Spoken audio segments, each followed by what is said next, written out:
This streamer and former Counter-Strike champion is currently getting called out for scamming skin traders out of tens of thousands of dollars. And these skin traders are his fans. So that's what makes it so messed up, because this guy is essentially known as like one of the best players of Counter-Strike. At least he was at a point of time. And then of course, to make things worse, instead of paying people back, he opened Photoshop, because there's nothing that shows trust than sending over fake trade screenshots. And again, this guy isn't some like new person on the scene. He's arguably a legend. The guy built his entire career playing Counter-Strike professionally, won multiple championships, has sponsorships, and is currently streaming for thousands of viewers. Yet somehow he's being accused of photoshopping screenshots and stringing people along for months just to avoid paying them back. And it's just so wild, because the dude went from holding up trophies to now fake screenshots in just a few years. But this all started with one of the traders in the Counter-Strike community who decided to air everything out on Twitter with receipts, and it's safe to say no one saw this coming. So first and foremost, meet Jackie Yip, who most people know as Stewie2K. And if you've been anywhere near the Counter-Strike scene over the past decade, you've probably heard of his name, because he was a top-tier CSGO professional player. He competed in major tournaments around the world and genuinely made a name for himself in the competitive scene. And I feel like the peak of his career was probably somewhere around 2017 through 2019. But these days, however, he's mostly stepped back from competing and started streaming regularly, creating content and occasionally hinting at maybe returning to pro play in Counter-Strike 2.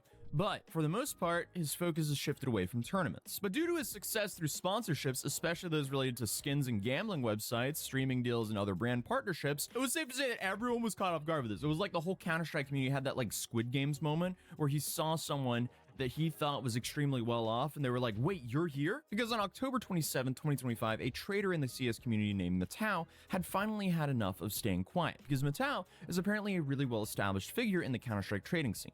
He helps people buy and sell skins, and he's built up this solid reputation over the years as someone who's trustworthy and knows what he's doing. So when he posted a massive thread on Twitter, we're talking about, hundreds of screenshots spread across dozens of tweets, all documenting his interaction with Stewie and laying out why he believes he's owed a substantial amount of money. People listened, because the thread showed everything: transaction records, direct messages, payment confirmations, everything that you could imagine. And it's safe to say the story that emerged from these screenshots was quite concerning. Because according to what Matau shared, this whole thing started pretty straightforward. Stewie needed help selling CSGO skins. Matau was in the business of facilitating those kind of transactions, which is converting CSGO skins into actual currency, whether it's through cash or crypto. Stewie would then provide skins, Matau would handle the sale, and the money would change hands. Everyone was happy. But then the dynamic started to shift in a way that, should have probably raised some red flags. But often when you deal with people who are, at least who you think are extremely wealthy, you let things that should cause a red flag just slide temporarily until suddenly that red flag is just waving in your face and you're like, okay, yeah, something's definitely wrong. Because Stewie suddenly began asking if Matau could pay him up front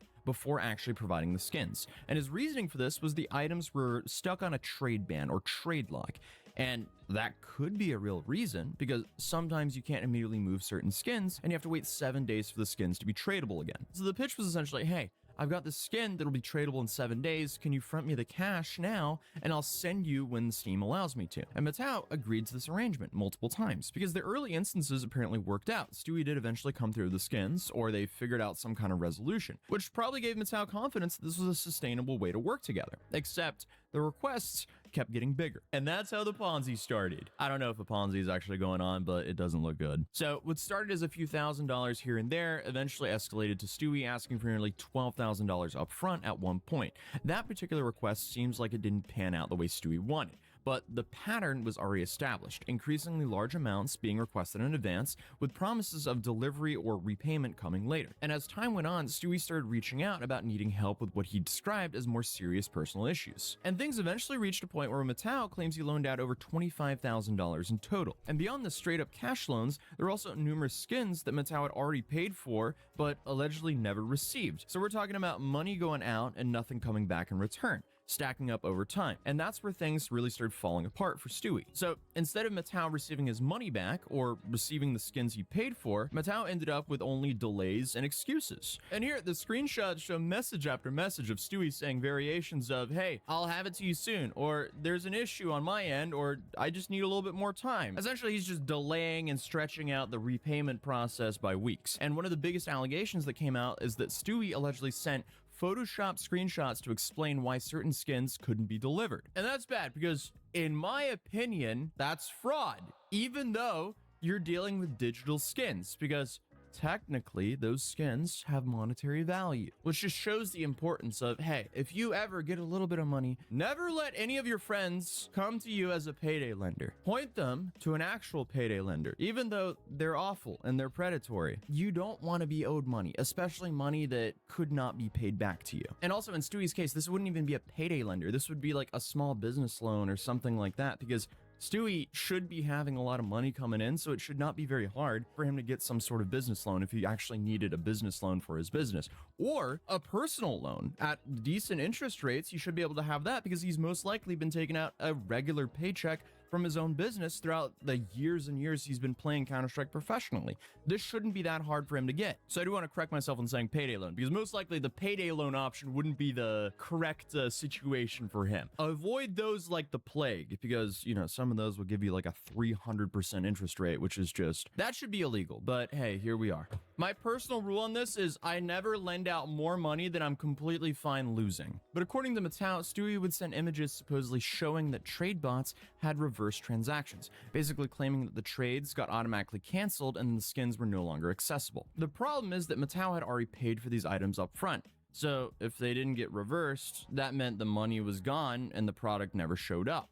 So that's a big problem here. So he at least should be getting a refund. But then the cycle would just repeat itself with new excuses and new delays. So after dealing this for weeks, Mattel finally decided to put everything on blast publicly. I see his frustration here. This is someone who's allegedly owed $25,000, and he's been getting the runaround for an extended period of time, and he's dealing with a person who in theory has the means to make things right, but just isn't doing it. So when a professional gamer who's made millions throughout his career suddenly cannot come back with the money to pay back loans, people naturally start asking questions. Like, one of the biggest questions that came up is whether Stewie actually had a gambling problem, because there's a lot of evidence that points to it. Now, I can't say anything for sure, but it doesn't look good. And this also isn't coming out of nowhere, because the Counter-Strike community and gambling have a long, complicated relationship. And there's been a whole lot of speculation about various pros having issues with it over the years. And this isn't only with pro players. I would say many people who grew up playing Counter-Strike Go probably had their first gambling experiences through Counter-Strike and through the Counter-Strike skins. I, for one, definitely did. And thankfully, I was just a dumb kid who lost a couple $100 and was like, wow, that hurt. That really hurt. And since then, I've stayed away from it. The only time I will ever gamble is if I physically go and fly all the way out to a casino. I don't have casinos in my state. So if I go all the way out to a casino and I have a certain set of money that I'm like, okay, this is my entertainment money. That's it. I don't want to do any more than that, because it's scary. And especially when you do a little bit of research on what happens to gambling addicts, it's not pretty. But in Stewie's case, he has previously admitted to a gambling past, saying that he once won $100,000 and claimed he stopped after that big win. Like, I've won crazy amounts and that I've lost that crazy amount. Bro, I've gambled ever since I started during that time in COVID, bro, when I won the 100 grand. Ever since I won the 100 grand, I never went on that side again. Bro, there's no justice, man. He doesn't want to be scammed. But how is he scammed? But when someone who's made millions is now allegedly struggling to repay debts, it's hard to question whether he truly stopped or not, especially considering he was playing slots, which is like the worst of all of it. So when all of this started to blow up, Stewie eventually addressed it during one of his streams. His take was basically that he was meeting everything Mattel asked for, and he fully planned to pay him back. What's going on? Bro, this dude's tripping. He offered help. I'm meeting everything he asked. How did you let it get this bad, bro? What are you talking about, bro? You know what's crazy, bro? I don't really care. I'm gonna pay him back before the 1st. You crazy, bro. But there's some larger situation going on that he didn't want to discuss publicly. Here he described it as something that's bigger than just him and involves circumstances not even in the States, which sure could be a legitimate explanation, but it's also extremely vague. It doesn't really give anyone any concrete information of what's going on. In any situation where someone's helping you, there are parts that I don't want to share. I don't even have knowledge myself of everything, so I can't speak on it. I just know it's a bigger case than me. Literally not even in the States, man. Like, it's a case that's not even in the States. Prove it. I'm not gambling the money. That's easy. Bro, how do you want me to prove that? I'm not gambling the money, bro. Then later on in another stream, and we'll get into more details soon, he also mentioned that he's been helping his parents deal with some financial problems, and that a lot of his income has been going towards supporting them as they get closer to retirement. Throughout these last 2 years, I've been helping my parents with their own financial battles. and they're coming at an old age where they're gonna retire soon. A lot of my time and money has only been going to them and focused on them. Like all this like speculation and all these accusations, for me, you can keep accusing me of those things, whatever. As long as I know what I'm doing and what I'm working towards, that's totally fine. And I just want to keep my family's business private, and that's honestly all I ask out of all of this. Like they can say whatever they want about me. You can keep your eyes on me, keep track of where I send my stuff. Like I really don't care because I know what I'm working towards. I feel like you just said a whole lot there without saying anything at all. I'm trying to understand here, because if it was really his parents, like he wouldn't be going to these random,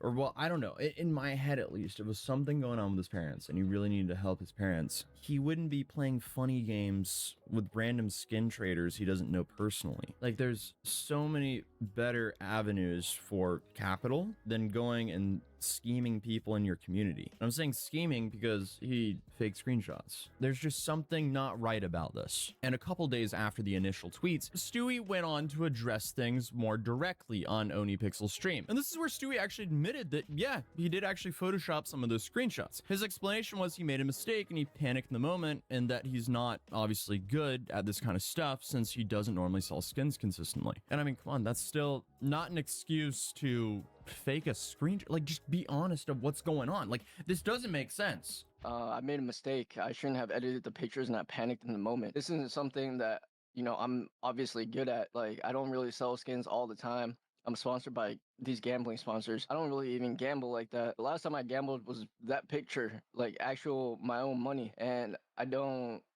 really deposit anything. Like, regardless of how you tried to frame it, admitting that you sent someone a fake screenshot lying when you have their money is awful. And while this whole situation was playing out in public, other people started coming out of the woodwork with their own stories, because several other traders alleged that Stewie had pulled similar moves on them, requesting money or items up front and then having difficulty following through on his side of things. So this sounds like he was kind of running a little bit of a Ponzi, just taking money in. Sounds a lot like, what was his name? Slicker from back in the day, who also had a massive gambling problem, who kept on asking people to borrow money. But Stewie's responses to all these additional claims were usually something like, oh, that person already has been paid, or I wasn't aware of that, which doesn't sound legitimate at all. Also, one story that really picked up steam involved XQC, you know, one of the biggest Twitch streamers ever. Apparently XQC, he loaned Stewie some skins back in IEM Dallas last year, so Stewie could wear them while he was competing in a tournament. And according to XQC, some of those skins never actually made it back to him. I gave him some skins so he could wear them during the major, and there was a few missing, I think 1 or 2. So Stewie's version is a little bit different. He claims that XQC has actually sent trade offers to retrieve them ages ago, and Stewie accepted those trades. So maybe XQC just forgot or lost track of what happened. Kind of doubtful though, because these are pretty expensive skins. You would kind of know what you own and what you're lending away. So I don't know what's going on there. He also pointed out that if it was a genuinely serious issue, XQC would have probably reached out directly, since they supposedly have that kind of relationship. But going back to my rule, don't lend away more than what you're ready to lose. If I lend someone some money and they just kind of dodge and ignore me and they don't give it back, that's just them kind of leaving my life. I don't need to hassle them. They know that they wronged me, and clearly they don't deserve to be in your life if they take advantage of you like that. So most likely that's what happened with XQC, and why he doesn't want to spend the energy on chasing down those skins. Because for XQC, that could very well just be a way to get rid of people in his life. If X would be in the call right now, he would be probably joking about it. Maybe I'm wrong about this. I don't think he cares about it. I don't think he cares about it like that, in all honesty. Like, I feel like we have a relationship close enough where if it was really a big deal, he can come to me and it'll be compensated for. You have to understand that XQC is hard to reach. Like, I don't have conversations with him. He came to me and offered the skins, and he came back looking for them, and he made both offers. He made the offers and he forgot to wear the skins in your inventory? So I was going on stage, he sent the offer. I don't follow him, he doesn't follow me, and it kind of came out of nowhere. It caught me by surprise. I just accepted it because, you know, it's XQC. So XQC sent the offer, I accepted it, and he sent someone to take his skins back, and I just accepted it. But it still became a part of the larger conversation about how Stewie handles borrowed items and money. There's actually some pretty funny detail here as well, because someone dug up an old post from SkinBid over a year ago about how XQC was lending Stewie skins before that tournament. And in the the comments, someone had literally written exit scam as a joke. Apparently that was kind of true. Who knows though? But this is where the situation gets even more complicated, because it turns out Mattel wasn't the only person that came forward with the allegations about unpaid loans. There's another YouTuber and content creator by the name of Juicy, who runs a CSGO skin website, and he posted his own video claiming that Stewie had borrowed over $32,000 from him and still hadn't paid him back. So now, at least at the time, there was over $50,000 that had been loaned out to Stewie that essentially had been exit scammed. And according to Juicy, the whole thing started with Stewie reached out looking for some help with what seemed like a straightforward business arrangement. Stewie was apparently having issues with a previous sponsor and needed money quickly. He mentioned needing to pay people who worked for him and had trouble accessing crypto. So again, this could be true, but why is he not going for a business loan? Like, come on! Unless his intention is actually to not pay these people back. Because, I mean, if you get a business loan and you don't pay them back, you're cooked. You're still cooked reputational-wise by doing this in the Counter-Strike community, but still, I guess he could try to sleaze his way out of paying people back, but still, like, come on. So the first red flag was him asking to be paid a bunch of money in crypto, a bunch of money in skin giveaways up front. He was saying about how his previous sponsor wasn't treating him right and that he wanted all the money up front. He needs crypto as soon as possible. He's saying he needs to pay people that work for him and he's behind and he's having trouble accessing crypto. So I'm saying you have debts, and if you lose the money you're playing with, you can't repay your debts. Hence why I just want to know how much you need to pay off your debts. Anyways, we go on. I say, how much money do you need? And you'll repay me in 45 days. 30K be too much. Total is 37.2. He's still not getting the picture. I would honestly prefer to work for it. You can't work for it. If you lose the money that you're opening cases with, you can't pay your debts. This should have been the first red flag, which it was. And Juicy also described the situation where Stewie offered to sell him certain skins to get more money. But when Juicy reached out to other traders in the community to verify things, he discovered that at least one of these skins were already promised to someone else who was also waiting to get paid. So obviously that's not good at all. It sounds a lot like a Ponzi. He says, would you be open to loaning me skins still? I'm like, no, not until I get my loans back. And then here he goes, can I sell you a couple skins maybe? What skins? They are yours? And this is where it fully imploded. And my friend sent me this M9 Ruby of what he owed me until he cash or I sell it. Boom. This is where he up, because guess what? Then I messaged my trader friend who coincidentally also got over by Stewie. His friend's wire didn't come, delayed by the bank, and today he should have sent the M9 Ruby for him, but nothing. Also, he owes money to the other trader too. Stewie ended up sending that M9 Ruby back, but only after I started unraveling his plot. 9:17, and then he sent the Ruby back on about 9:20. And so this is where the story gets interesting, because right here I knew that we were getting scammed. And to him, at least, this is where things started looking less like someone was going through a rough patch and more like a pattern. And what really caught Juicy's attention was when he reached out to Mo TV, another well-known figure in the CSGO community. He discovered that Mo had loaned Stewie money just around the same time. And according to Juicy, Mo had loaned Stewie almost $20,000 just a week before Juicy did. So that brings the total of 25 plus 32 equals 57 plus 20. 77. Yep, still above 70 grand. We're still above 70 grand. I had to fact check myself. It was actually 77 grand. So we're pretty spot on there. The same day I go to Mo TV, 9:17, and I said, are you close with Stewie? I loaned him 32.5K and he's asking for even more money now. Boom! The plot thickens. When did you loan him money? I loaned him almost 20K last week. What did he tell you he needed the money for? I said, we got immediately. This is a classic case of a Ponzi scheme. He's maybe sent some money people back, but the people that he repays are only so he can keep scamming other people. It's to save his public image so he can continue to use whatever image he has left to scam more innocent people. Mo is actually being a good guy in this situation. He says send back others first. You know, he'll take his money last, so he's putting himself at the bottom of the repayment pyramid. You know, he's got it like that. I sent more proof to Mo and he said, yeah, I don't care what he says. He's probably going to borrow money from someone else to pay you back. I considered him a friend, but can't help him anymore. This is the nail in the coffin. This is the final plot. And at this point, the situation started looking more and more concerning, because if Stewie was actually borrowing large amounts of money from multiple people simultaneously without disclosing that he had already had outstanding debts, and he was also promising the same skins to people he was owing money to, that's bad. That's a different story than someone who was dealing with a temporary cash flow problem. Because during OniPixel's interview with Stewie, he was asked, hey, do you owe anyone else money? And he was like, No, it was just Mattel. But based on what Juicy and others have said, that doesn't line up with the full picture at all. So throughout all this, Stewie maintained during his streams that he was going to pay everyone back and that people just needed to be patient. He kept referencing family issues and circumstances he couldn't discuss publicly and insisted that he had the money coming and he would settle his debts. And he stated the deadline was November 1st for paying back Mattel. And on November 3rd, 2025, just a couple days after that deadline, Mattel actually did post an update on Twitter, claiming that he had been paid back. Mattel also acknowledged that he'd received the money and issued a public apology for how the situation had played out. So at least in Mattel's case, Stewie did eventually come through and settle that particular debt, even if it took public pressure and several weeks of delays to make that happen. But the question is, how long will it take to pay the others back, and if he actually does owe the others money? Juicy made it very clear in his video that he didn't even expect to see the money back anytime soon, and he wanted to warn others in the community about what happened to him. Realistically, the best case scenario is that everyone just gets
gentlemen, you ask and you will receive. Tarzan, or the Zanium as he goes by these days, or the Doctor, or Doc.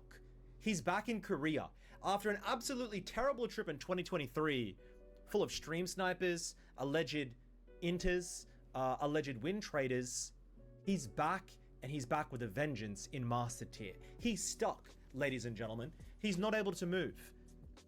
He's told me that people are focusing on Korea, that he has to hide his account because people are getting into his games and trolling. Today I'm going to investigate. I want to see what he's ranting about, see what he's raving about. Now, first off, do I think Tarzan's a bad player? No. Played with him many of times. I think he's a great player, very talented. Now, his worst enemy gets a mirror. He needs to look at himself. He's his own worst enemy. He's great. But when he starts getting a couple of the TikTok algorithm is not matchmaking me correctly, sometimes he can cook a little bit too much. But I'm going to jump on the rift. I'm going to do a little bit of investigation. I want to hear your guys' opinions in the comments down below if you think that this is legitimately happening to him and people are traveling all the way to Korea to int him, or it's just inside of his mind. Today, gentlemen, let's jump onto the rift and break it down. Jumping onto the rift now. We're going to be playing a little fun Tarzan bingo in the bottom left if you guys want to follow along. Playing Graves, Fleet Footwork. I believe he has a unique rune page. He goes potions as well, secondary. Seen him do cashback as well. He runs a bit of a unique setup on Graves. Of course, Tarzan season 6. Bot side this game. Graves God. Of course, that was 9 years ago when he hit rank 1, I believe. Skin is the largest organ of our bodies. As a kid, I kind of destroyed mine. I was in the sun all the time, no sunscreen, and now I'm in my 40s, I'm paying the price. I had a lot of skin aging damage, and what we've done is we've used various technologies to measure my skin damage and my age. I wake up, I wash my face with CeraVe. It's got some salicylic acid, which is like just enough to keep my face blemish free. I just applied this Adipoo cream. We've been trying this now for 3 weeks. So this is basically feeding fat cells in my face because I'm trying to rejuvenate the volume in my face. What we've basically found is that creams don't move the needle on data. Like if you're trying to really address the crow's feet, or you're trying to reduce the UV damage, which you can't see with your eye, it's on a machine, using multi-spectral imaging, you really need to use devices like lasers and other things, IPL. Skin is the largest organ of our bodies. As a kid, I kind of destroyed mine. I was in the sun all the time, no sunscreen, and now I'm in my 40s, I'm paying the price. I had a lot of skin aging damage, and what we've done is we've used various technologies to measure my skin damage and my age. I wake up, I wash my face with CeraVe. It's got some salicylic acid, which is like just enough to keep my face blemish free. I just applied this Adipoo cream.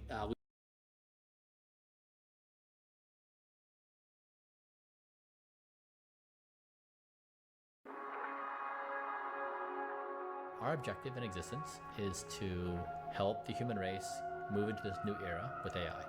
And don't die is the only thing in the world that makes sense in this moment. And I feel like we're fumbling, like we're missing the moment. And that kills me more than anything.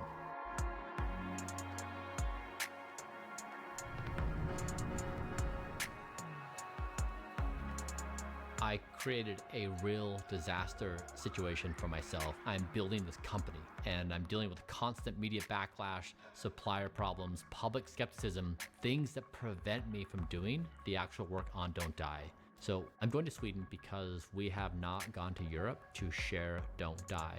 And I'm not going to plan, I'm not going to script. I'm just gonna say yes to everything. I'm gonna go talk to everyone I can. The risk is if I bomb, they may not invite me back. But you know what? We have to get the word out. We are at war with death and its causes, and the clock is ticking. Well, thank you so much for joining us at Nyhetsmorgon, Brian Johnson. You're the founder of the Don't Die movement. So how did you start your day-to-day before you came here? Good as new. I prioritize my sleep. Sleep is my #1 life priority, especially when you're adapting to a new area. Then I wake up, I eat. The first sleep is my #1 life priority, especially when you're adapting to a new area.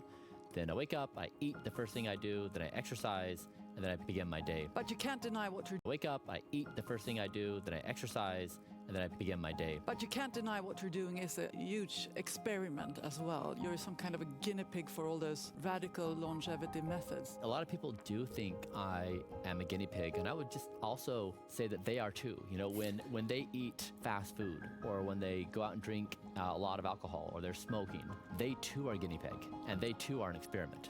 They're testing what happens when you don't sleep well, what happens when you don't exercise, what happens when you eat fast food. So we have sold this debaucherous lifestyle as a form of pleasure or of living life. And I think really what the answer is, it's health is the greatest joy of life. Well, Brian Johnson, thank you so much for coming to Nyhetsmorgon, and good luck with everything. Thank you. So how old are you going to be, do you think? I don't think I'm going to die. From the heart of Stockholm, welcome to Brilliant Minds, a gathering of the world's boldest thinkers, creators, and changemakers. So I've been invited to one of the world's best conferences. The level of talent and power and reach is really unique. I mean, sitting in the audience, people like Tom Brady, founders like Matt from WordPress, activist Malala. If I nail this talk and any one of them gets behind Don't Die, it could change everything. What? That's really impressive. In fact, I'm not going to do it because I'm scared I get the wall.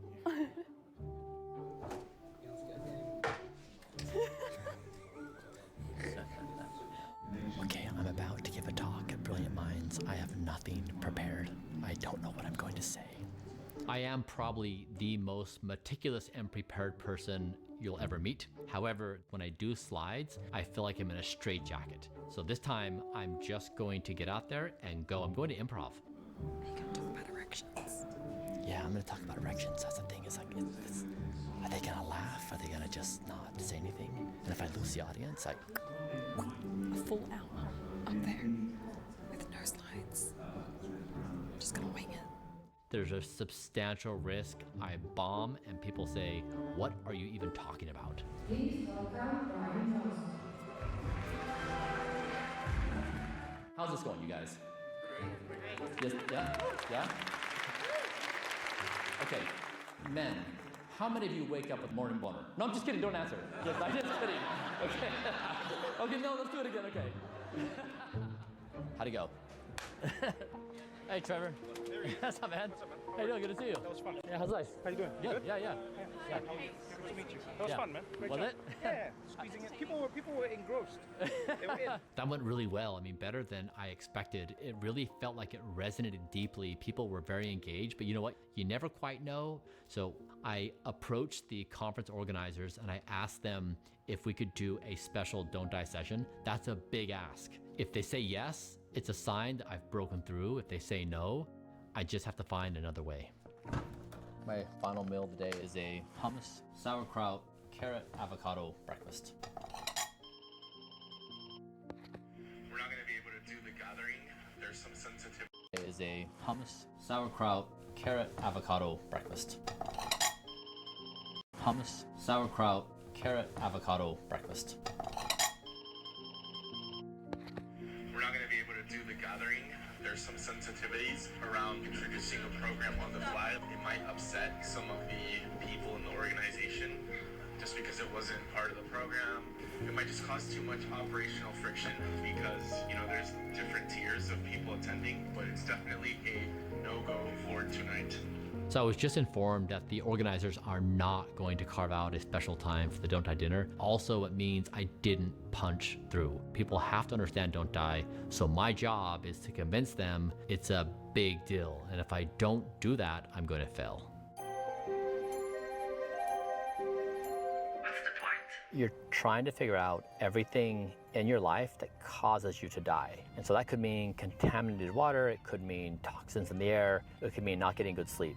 We are at war with death and its causes, and I wonder if AI could actually change that. What if it could inform us and give us a positive nudge to not do those things? That's the kind of world I'm working towards, where the algorithm legit is better than any human could in taking care of you. What I've been trying to do is give birth to a new ideology through performance art, to try to demonstrate what does a human look like and behave like in the age of Don't Die. The data we collect about me exceeds my doctor's abilities to process it. There's too many variables. And my care transitioned to an AI model. So I really am following an algorithm. Don't Die is basically an endeavor to do for the world what I've done for myself, which is help everybody systematically remove all things that cause death. A way we reframe what is life, where AI becomes better at taking care of you than you can or your doctor can. And health is not a luxury, it's the default. It's the thing that happens in everyone's life because that's what we want together.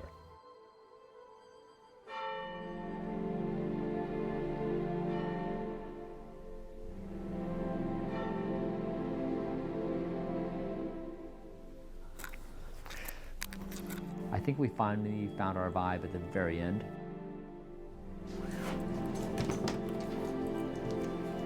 Part of the job is being in the right places with the right people. But we need to move fast. I think we want to capture the interest, move, and then show the world evidence that this is actually growing. And I think if that happens, then humans will do their natural human thing where they'll be like, huh. This moment is special for the future of being human. Also, I know that many of you either have had a health scare or have had a family with a health scare, that many of you love health as a lifestyle, a habit, a hobby, a life for purpose. And I'm glad that we can be together, united today in that purpose. If you want the right to exist, as long as you choose and you don't want to be forced into death, then you would join our cause. Don't Die is inevitable. It's just gonna happen that we humans will not be able to keep up with the progress of AI. Inevitably, it's gonna be better than us. And right now, it's only a question of whether you're an early or late adopter. We are headed next to London, and I'm really excited that this will be our second stop in Europe to spread Don't Die.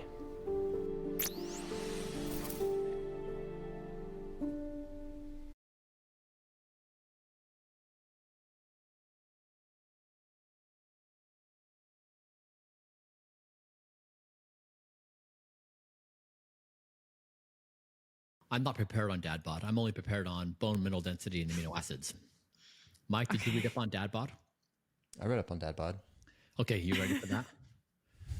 Sure, let's talk about DadBod. Have you experienced the effects of DadBod? Oh my God, that's such a personal question. I love it. It's a really important question. I think most dads have experienced the effects of DadBod. I think it's a thing. I mean, a new study came out this week, right? About DadBods and the mysterious phenomena that plagues so many middle-aged men. Yeah, technically it was mouse DadBods, so it was only dad mice. That's funny. Okay, so there's a question of whether or not it's going to apply to humans, but in our mice friends, what did the data say? Narrative is that DSP is the hilarious narrative is that DSP is a broke bum and begs all day. If you have an issue with me, come talk to me about it in person like a man. Publicly, I'm saying it to you right now. You're a bitch. So he wasn't happy about the video, I guess. How many views did this video get? 900,000 views in one day. Unless we get 50 subs by the end of tonight, don't ever ask anything of me ever again. Just sits here whining, bitching, complaining about things, wanting more, and doesn't support. So you get nothing. Oh my, wait, this is a second video. Phil was really mean to his audience. He said that they gave him no support and he was going to give them nothing from now on, which isn't what happened. What happened was I was talking specifically to the Kick viewers. There had been a big, sharp decline in support. It seemed to be directly... So the out-of-context clip was making people think that you were begging for money, but the in-context clip is that you were only begging people on Kick for money? No, now I understand. Oh, I hate that Phil asks for money. Then you shouldn't have fucked with my livelihood. I never had to until people did. You made the monster. You're Dr. Frankenstein. Oh, shit. Now you gotta live with the monster you created, bitches. And if you don't like it, too fucking bad, because you don't have a time machine to go back in time and change what you already did. Apparently, is now Cope fake tipping himself? Let's see here. Wow, I just received an Wait, anonymous... so he's inventing donations? $20 tip. What? because everyone that Asmongold talks about, positive or negative, gets a big boost and people come to their content. No, I don't get that. Instead, all of us with negative comments and downvotes on the on-demand videos. Why did you do this? Yeah, why would I do that to him? I don't know why. Publicly, I'm saying it to you right now. You're a bitch. Tell me that I'm a fucking beggar and I'm a scammer. Prove it. Unless we get 50 subs, you got an hour left. Get to it. Or shut the fuck up forever. We're not going to listen to your bitching anymore. A lot of whiny people, demanding people who don't reciprocate.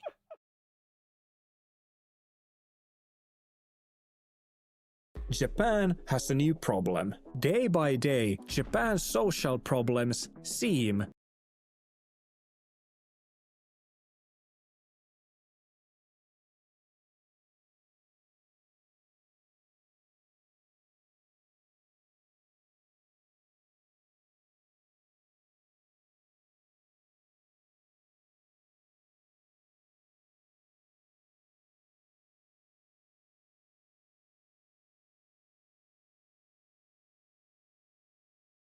why Denmark is suddenly declaring war on immigration. This is Denmark, a country of just over 6 million people. For Finally decades, got it's been exposed. famous for being one of the happiest places on earth. Yeah, wow. Universal health care, free Pretty good. education, Wow. a society built on trust. This is the reason, by the way, you can't accept a bunch of immigrants, is because the people are going to come in there and they're not going to have these values. They're going to change everything, and they're going to be a drain on all these systems.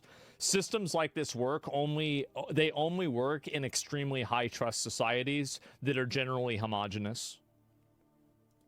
Quality. But recently, something changed. In 2021, Denmark's prime minister stood in front of parliament and said something that shocked the world. We can't promise zero asylum seekers, but we can set that vision and do what we can to implement it. Yes. Not fewer Thank refugees, God. not stricter limits. Yes. Zero. Absolutely zero. Asylum seekers, period. And she meant it. Denmark passed a law to ship asylum seekers to Rwanda. Well, what are you going to do with them? We're going to send them to Africa. There you go. I love it. 6,000 kilometers away, so they'd never even set foot on Danish soil. They started seizing jewelry and cash from refugees at the border. They're demolishing entire neighborhoods to break up immigrant communities. They're forcing 1-year-old children in immigrant areas to attend mandatory daycare for 25 hours a week to learn Danish values. That's right. And even that, I mean, if they're not going to have, if they don't want their kid to learn Danish values, then why not just deport them? Why not just get rid of them? Why are you having immigrants coming into your country that actively want to be leeches on your system and hate your country? What kind of a fucking value is that? It's retarded. Yeah, what? Why would you even do this? Deport them. Yeah, get rid of them. What a stupid thing. Or their families lose welfare benefits. This isn't some far-right fringe party. This is the center-left Social Democrats. Yeah, because it's what makes sense. It's common sense. This is what's going to happen all over Europe, and it's happening in America, too. The only unfortunate thing is that there's so many people who are totally captured. Like, European countries have it a lot worse than we do as Americans with their migrant and refugee crises. And so we don't really see it as bad as they do. But once things start actually affecting people on an everyday basis, this is going to be widespread everywhere. Party of the working class. And also, like, the entire concept of talking about this is ridiculous. Like, we're talking about an idea of what should happen, right? Whether it's happening right now is kind of irrelevant, isn't it? That built Denmark's famous welfare state. And the Danish people, most of them love it. The prime minister's approval ratings hit record highs. So what happened? How did one of the world's most liberal countries become a fortress? Today, because you have to keep it a fortress, because in order to preserve liberal values, you can't import a bunch of people that have extremely regressive, aggressive values that want to change the culture and do what they want to do. You can't just invite anybody in and assume that people are these interchangeable units that are not coming in with their own values. Like, if you're bringing in a bunch of people from a country that thinks that women should be property, you're going to have more people in that country that don't respect the idea of women's sexual autonomy. If you don't think that's true, you're a retard. You are a retard, and your life is at odds with reality. across the globe, we're diving into the real story behind Denmark's war on immigration, the refugee surge that changed everything, the integration crisis that nobody wanted to talk about, and the shocking policies that have turned Denmark into a model for hardliners across the West. To put it bluntly, this is a story of a country going from open arms to closed borders. So let's trace back, because Denmark wasn't always like this. For most of its modern history, Denmark prided itself on humanitarian values. See, that's the mistake. You should have never done that. Should have never done this. You should have focused on your own people and your own problems, not going out and trying to, micromanage, random countries. It was one of the first countries to sign the 1951 Refugee Convention, joining the likes of Australia, Belgium, and Germany. Like many how's that going? European nations rebuilding after World War II, Denmark actively recruited guest workers in the 1960s and 70s, bringing in laborers from Turkey, Pakistan, and Yugoslavia to fill critical labor shortages. The assumption was simple. They'd work, earn money, and return home. But many didn't. They stayed, brought their families, and built lives in Denmark. Then, in 1983, Denmark passed one of the most generous immigration laws in Europe, giving asylum seekers strong protections and a real path to citizenship. See, they didn't think it was that bad then because it wasn't. Like, these things become worse over time as populations change. That's it. They turned from controlled to uncontrolled immigration. Yeah, exactly. Like, and that's the issue. You never let this stuff happen. People always think, oh, it's a little bit, okay, let's let this happen. I don't understand how people let their countries do this. It's just, it's a shock to me that they do.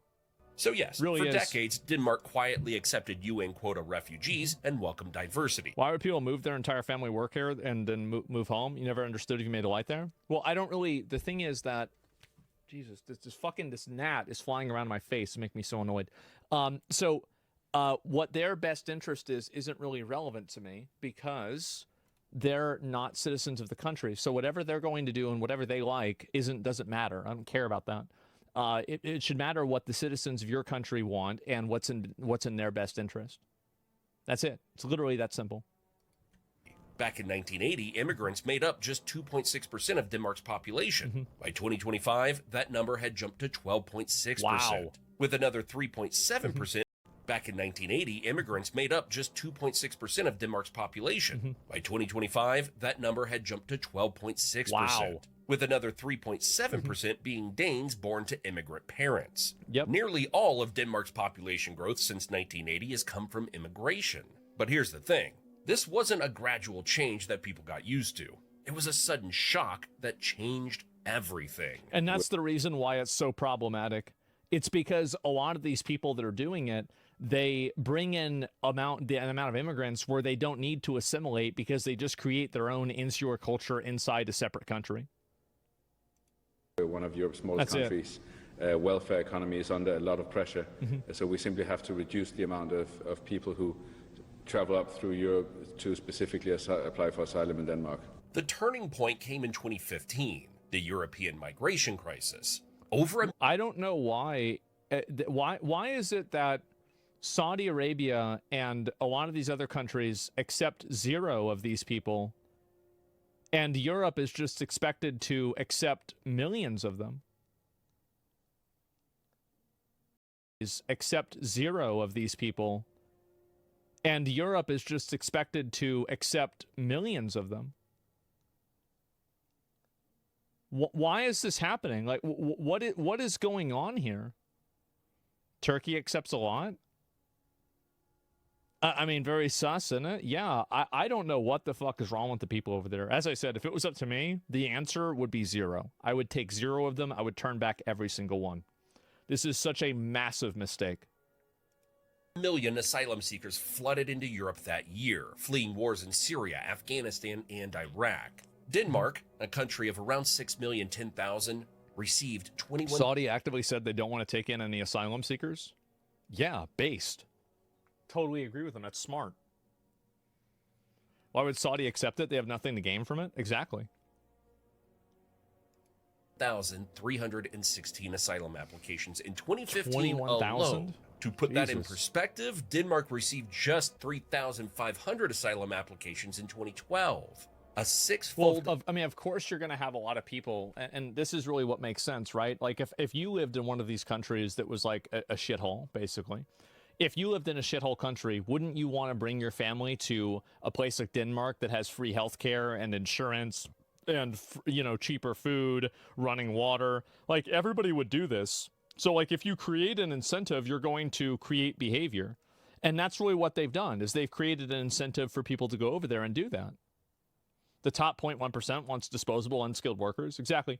Like, the entire idea of this, like, mass immigration, mass migration is an idea that's pushed by two groups of people. Useful idiot, progressives that are totally fucking delusional, and they don't realize that they're importing in a lot of people who, on average, probably are completely at odds with what their personal values are. That's number one. And the other group of people, which is ironic because all of these progressives hate these billionaires, is that they're advocating for policies that benefit billionaires. What do you think the benefit is for the average citizen to have a bunch of random migrants in their country? Well, there is no benefit. But if you're a business owner and you can monopolize and take advantage of their labor, well, then now we're talking. Now we're making money. That's it.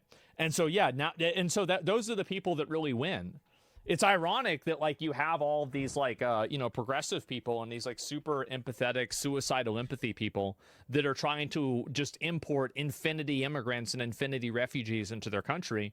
But at the same time, they're against the exact people who are the ones that are benefiting from these refugees the most. Increase in 3 years. That's the So most one thing in the they agree country's on. entire history. And the problem was, Denmark wasn't prepared. The system was truly overwhelmed. Small towns suddenly had refugee centers pop up overnight. What the government quietly allowed thousands of migrants to transit through to Sweden, which had more generous policies at the time. But the ones who stayed, many came with limited education and no Danish language skills. Of course, they're going to be fucking useless. Yeah, obviously. So you bring in a bunch of useless people, can't speak the fucking language. They're not educated, don't know anything. And oh, wow, this is not good for the economy. I can't believe it. What a shock. Unlike the structured guest worker program in the past, there was no integration plan at this scale. They created a problem Denmark. Why does there have to be a benefit? It's humanity. Well, I completely disagree, and I don't think that we should accept immigrants. I can completely understand people wanting to help.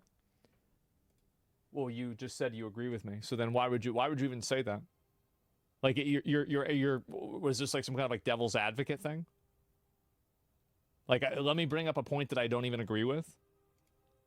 Didn't know how to solve. By 2016, Denmark had reinstated border controls. They slashed refugee benefits.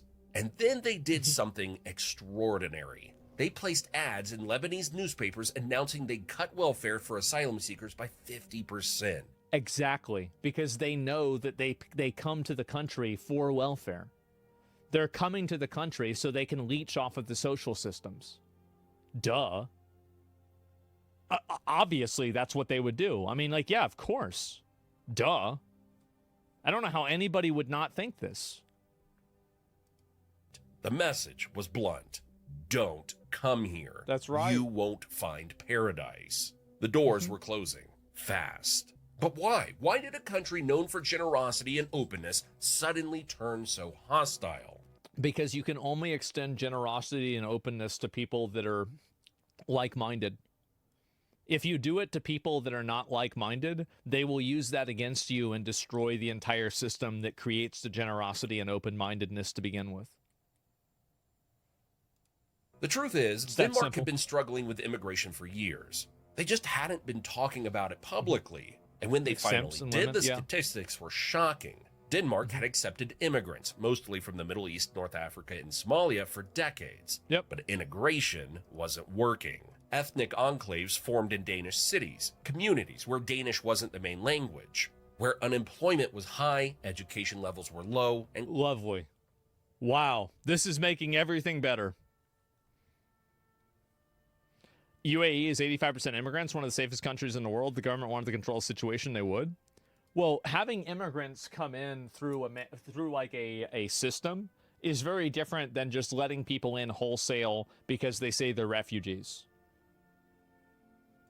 Crime was a growing problem. The government started calling these areas ghettos, not as an insult, but an official designation. If a neighborhood had more than 50% non-Western immigrants and scored poorly on employment, education, and crime, it got labeled a ghetto. By 2018, Danish politicians were openly saying these immigrant-heavy districts were a threat to national unity. The government... Obviously. Like, how did people not see this ahead of time? How did you think that importing in a bunch of random people from third world countries, or even developing countries, that don't speak your language and have no education is going to be a positive for your country? How could you possibly believe this?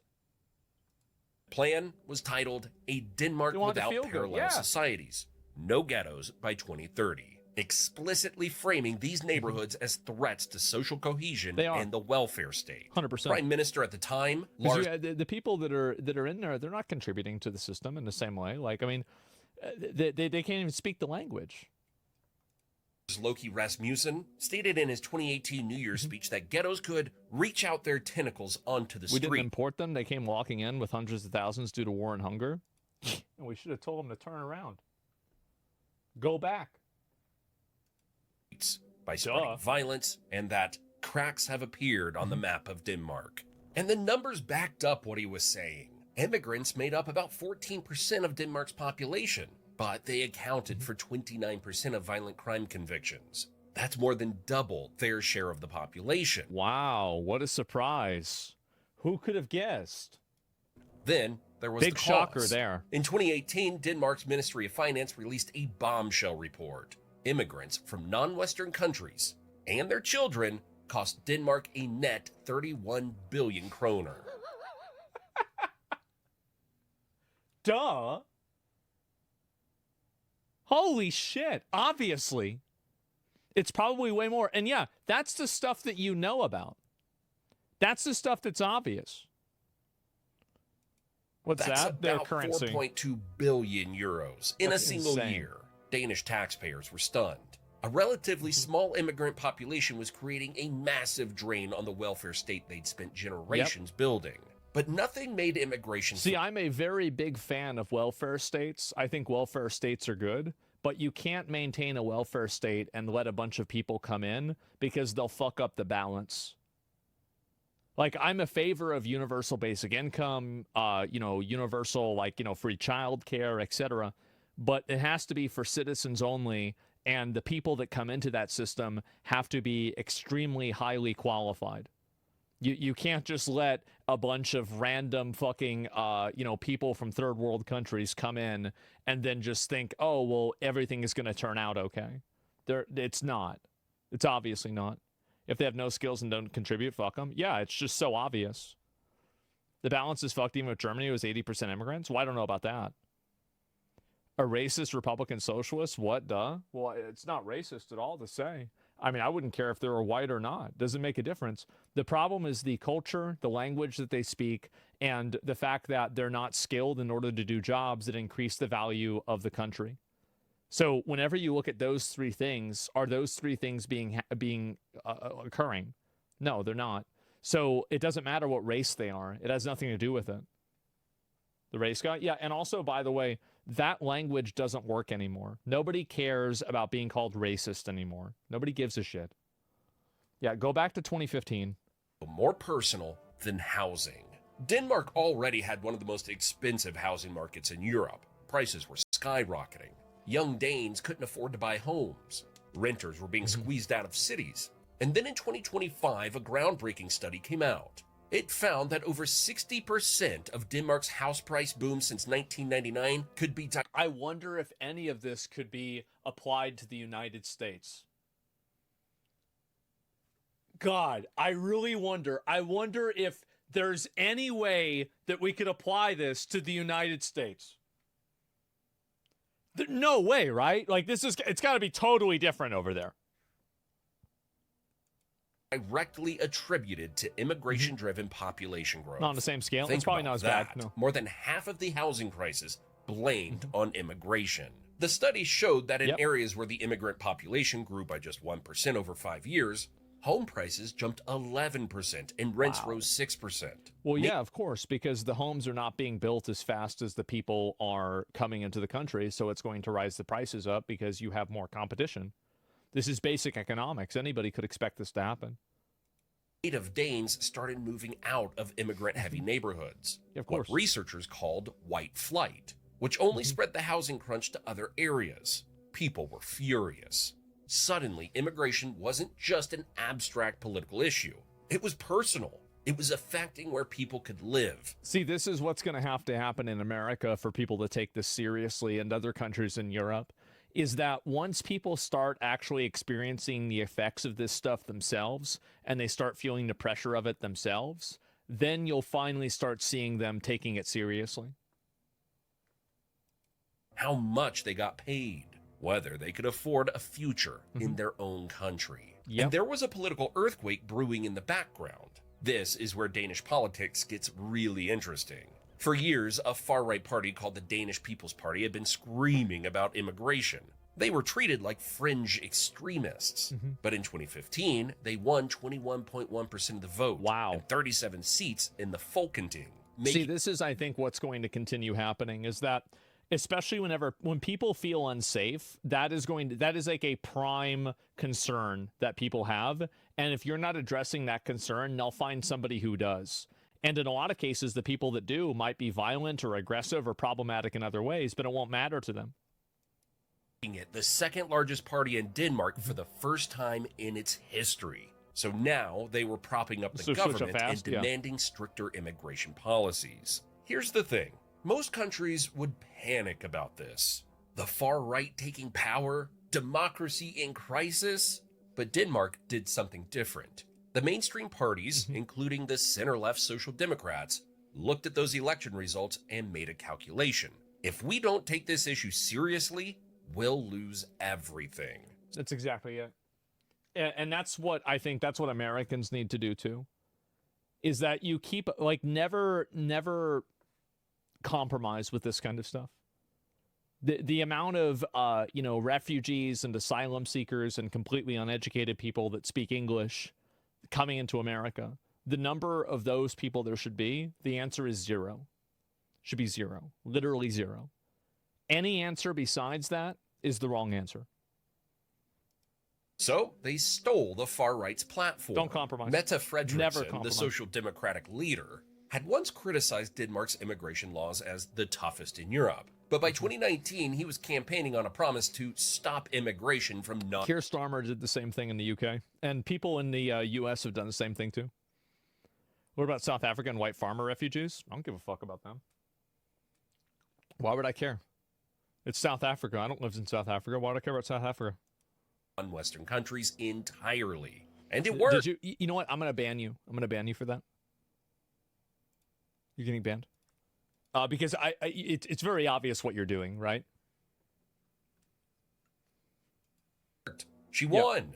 Her approval rating soared. And the far-right Danish People's Party, their vote share collapsed. Because why vote for the far right when the mainstream left is already doing what you want? Today, there's a rare cross-party consensus in Denmark. Both left and right agree. Minimize refugee intake, enforce strict integration, preserve Danish culture. It's not even controversial anymore. Yeah, I feel like if you just adopt their policies, they didn't really lose, did they?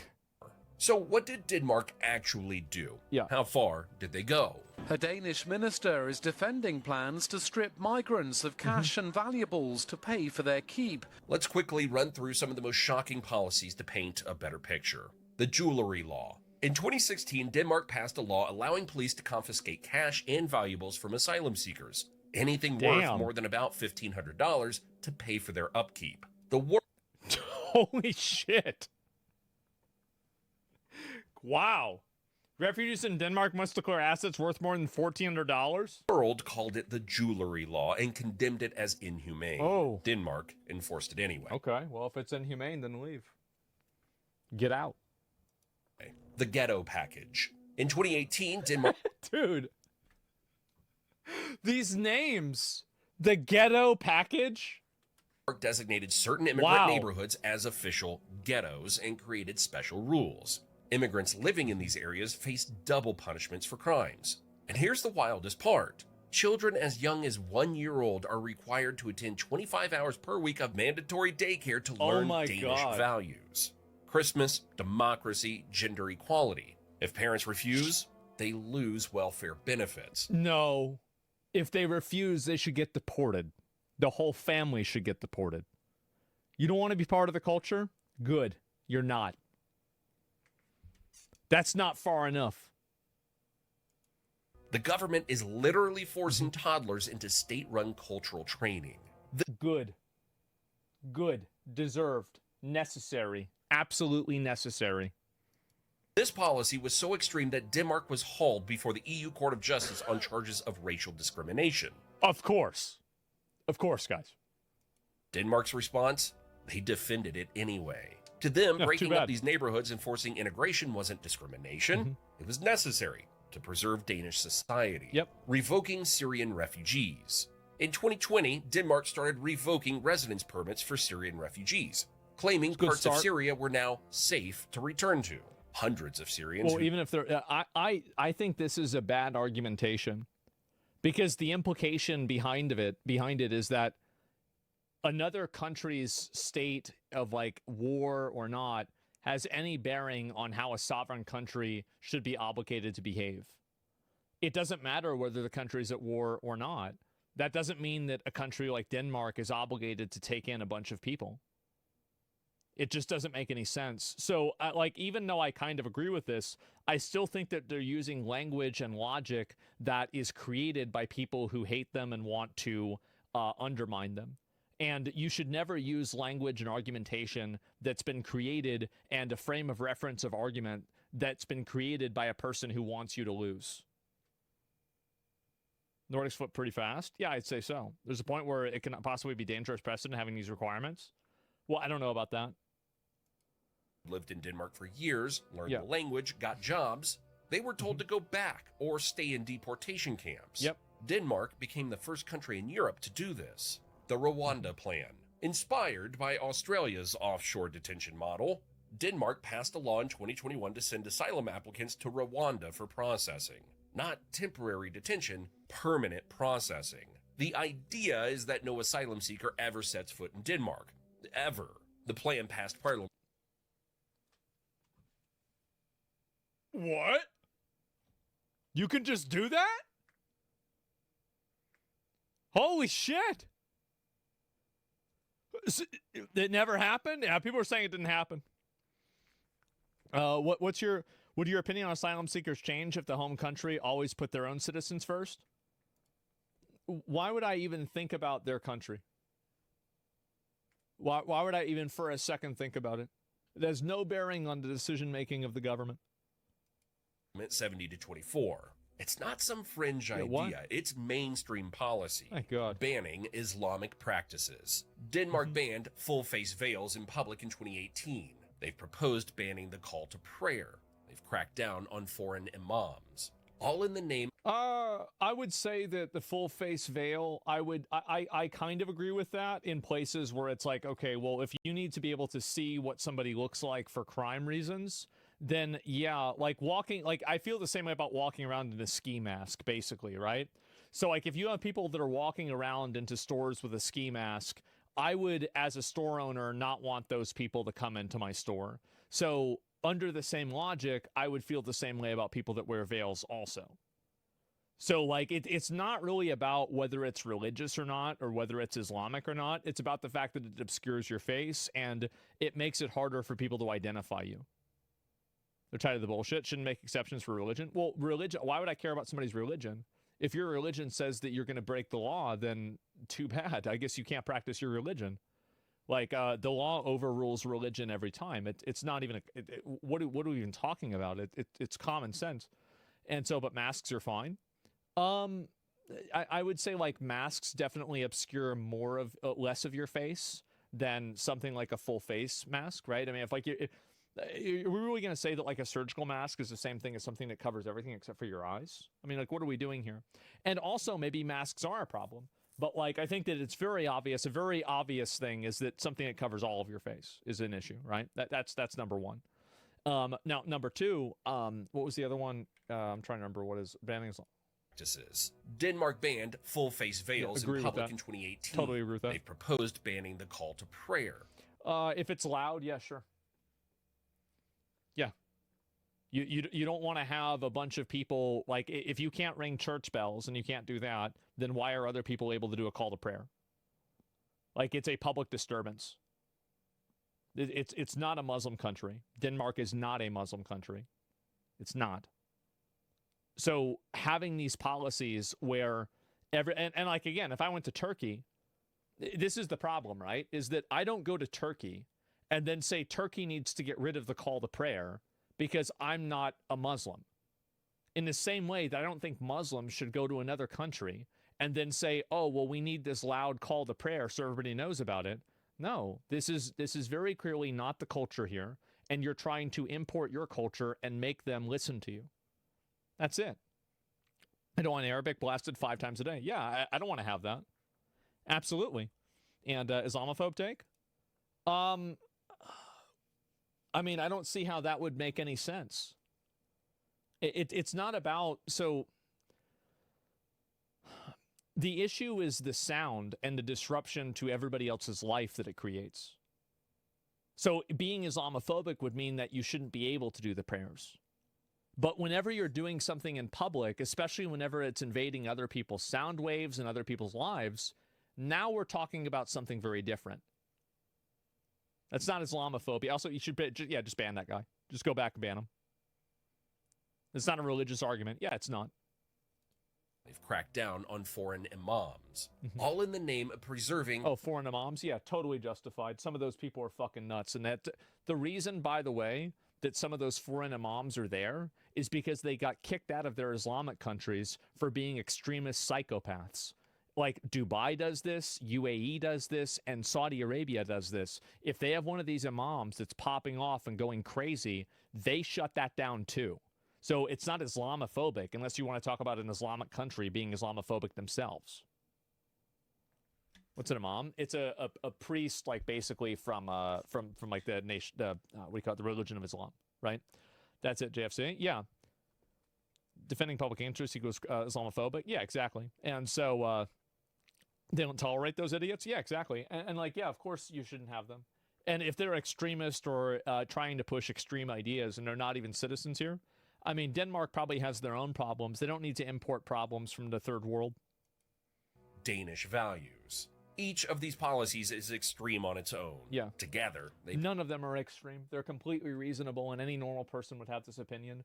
The only reason why it's considered extreme is because you live inside of an apparatus that's been created in order to make you resent your own life, make you resent your own culture, and make you sorry for what you exist as.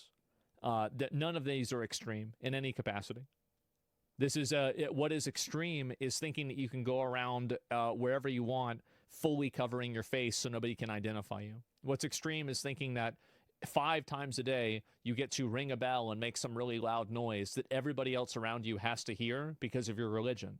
What's extreme is thinking that you can come to a foreign country and preach hate, extremism, and violence and not get deported. That's what's extreme. Getting rid of it isn't extreme. That's normal. Paint a clear picture. Denmark is making itself as unwelcoming as possible. The message to asylum seekers is simple. Don't come. Do not come.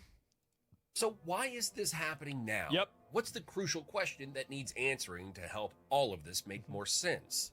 After decades of relative tolerance, why the sudden shift? Well, it's not one thing. It's everything coming together at once. Of course. First, the welfare state. Danes are proud of their system. Free healthcare, free education, generous unemployment benefits. You cannot have this whenever you import a bunch of third worlders that can't even speak the language. This is something that can only exist inside of a high-trust society.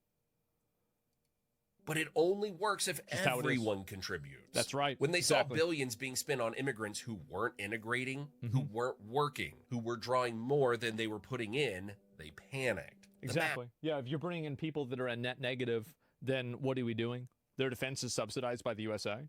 Sure. But like on top of that, they were still able to do it before then, and now it makes it worse. Math didn't work anymore. Second, security fears. Denmark is a safe country. Crime is low. But high-profile cases involving immigrants, gang violence in migrant neighborhoods, even terrorism, like the 2015 Copenhagen shooting by a Danish-born son of immigrants, left a mark. Many Danes started associating refugees with danger. Third, Well, yeah, they probably have a higher rate of violence and criminality, for sure. Yeah. I mean, it sure seems like it. I mean, and if you don't think that's the case, why is it that every other country in Europe that's accepted a bunch of these people has had their rape, their rape and sexual assault graph go up like this, except for Poland that doesn't accept any of them? What do you think that is? Why could that possibly be happening? It's so obvious. the parallel societies. This is a big one. Danes don't just want immigrants to live in Denmark. They want them to become Danish.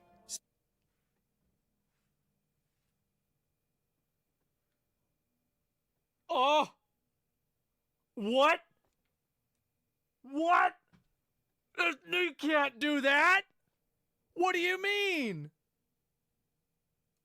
Speak the language, share the values, integrate completely. Yes! When they saw neighborhoods where Danish wasn't spoken, where women wore face veils, where kids weren't celebrating Christmas, they saw their culture being eroded. Because it is. That's exactly what's happening. A future where Denmark wouldn't be Denmark anymore. Yes. And here's where it gets controversial. When the war in Ukraine started... Nothing about this is controversial, by the way. The only people that think it's controversial are brain-dead retards. Denmark welcomed over 41,000 Ukrainian refugees in 2020. Yeah, of course, because Ukrainian refugees are going to integrate better into society than ones from third world countries from a totally different religion, totally different culture, totally different language. There's a lot more overlap. You know, you think about a Venn diagram, right? Like the Ukraine and Denmark is going to be a Venn diagram, whereas a lot of these third world countries are just two separate circles. 2022 and 2023. Quick resonance. And yeah, it's like that's the big reason. That's what makes sense. See permits, immediate support, no controversy. Why? Because Ukrainians are European. They're yeah, duh. Of course. It's crazy how these people can state these kinds of things as if it's an accusation, whenever, in fact, it's the best justification that you could possibly have. Yeah, duh. Of course. Christian. They're seen as culturally compatible. Because they are. They are. They're more culturally compatible. Anybody disagreeing with that is brain dead. And they're a liar. The contrast is stark. It's starting to look like Danes will welcome refugees as long as they're the right kind of refugees. Yeah. Yeah, that makes sense. That's what I do. That's smart.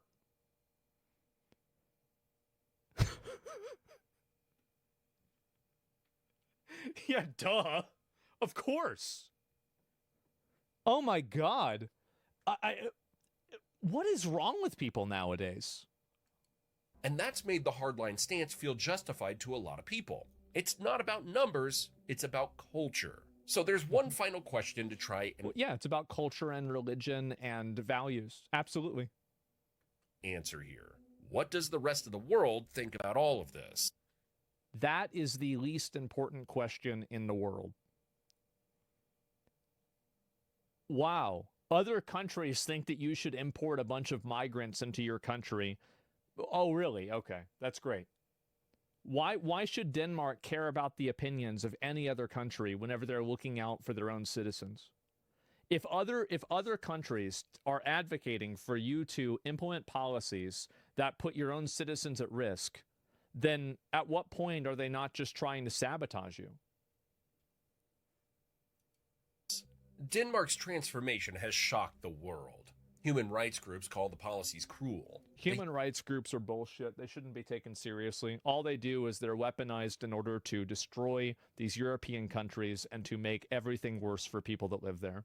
They're filled up with Karens, and I think that if it was up to me, I would defund every single one of them.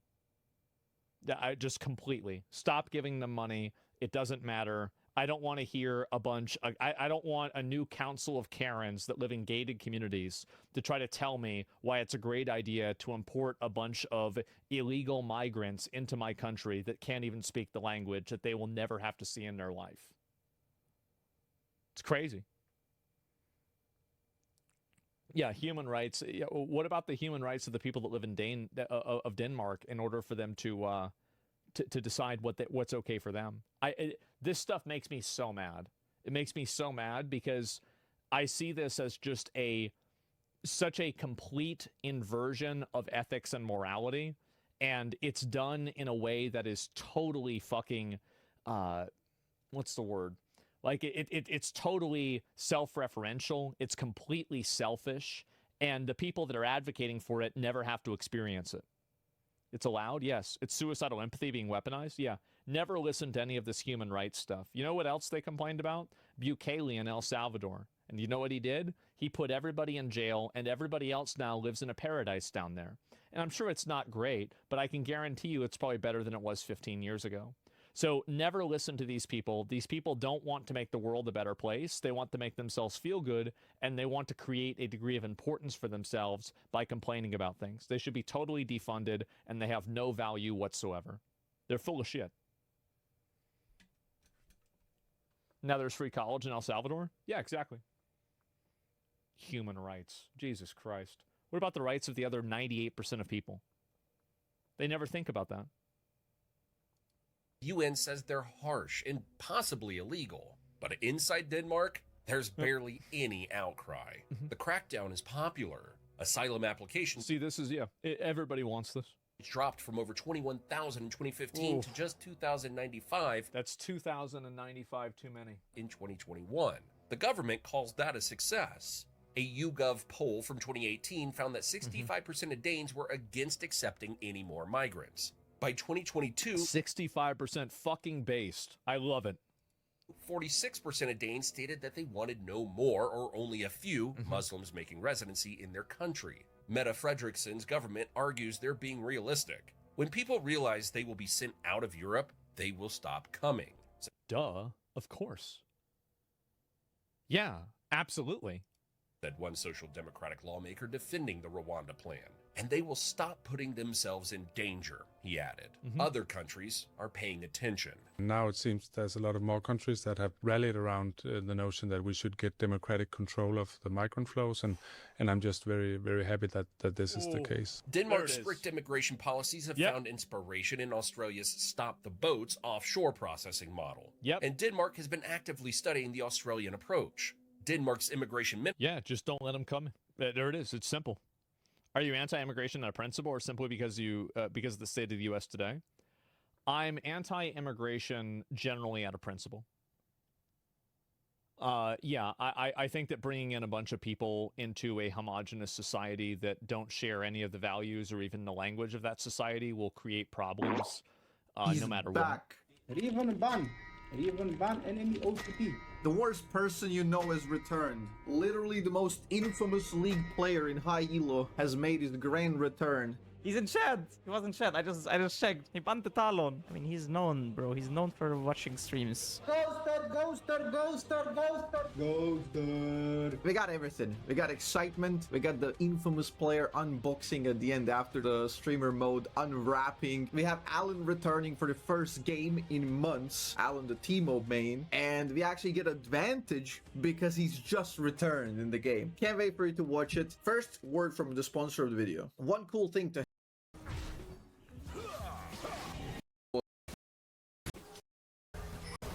easiest game ever. Now one and proceed to like get 4-0'd in bot lane in early game. I mean, actually, to be fair, I don't want to throw in. Oh! And I think that you can just you can look at this as an abstract idea, and you can easily come to the conclusion this will cause problems. Yeah, I mean it's not.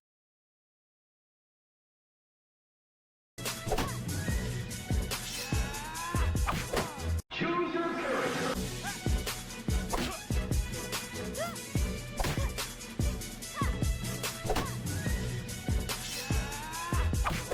Choose your character. He's back. Choose your character.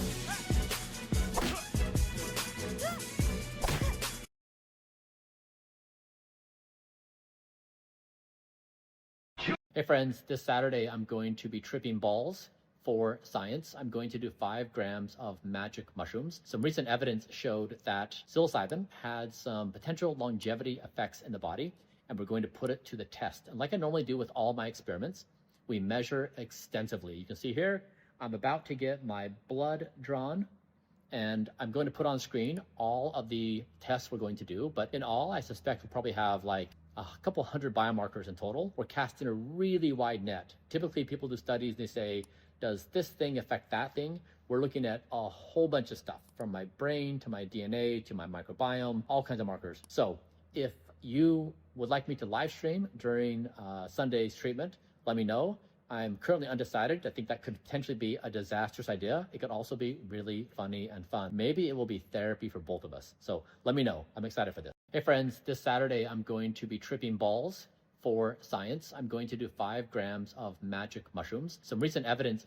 What if one injection could erase decades of aging? In a recent study, scientists gave monkeys engineered stem cells known as SRCs. And what they found could be a major longevity breakthrough. Over 44 weeks, the monkeys that received these cells experienced an age reversal of 3 to 5 years. And also rejuvenated organs, improved brain health, stronger immune function, and increased reproductive health. The wild thing about this is they had a measured age reversal in over 54% of all tissues. It didn't just slow their aging, it actually made them younger. Now, if we scale this comparison cautiously, if we use these same stem cell therapies in humans, there's a potential of between 9 and 15 years of age reversal. Now, it's worth noting that lowering biological age markers is not the same as lifespan extension. But as discoveries like this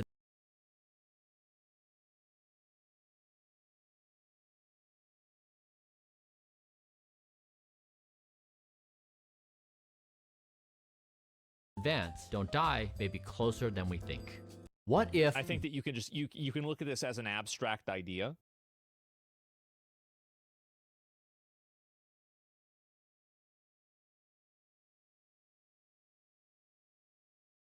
Annoying puzzles on the internet and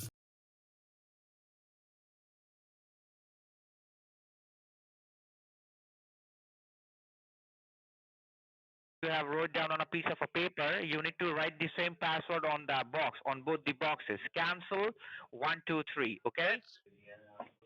I thought, wait, that's your password or my password? No, that's your password which I gave you right now. So you need to put the same password on both the boxes from your end.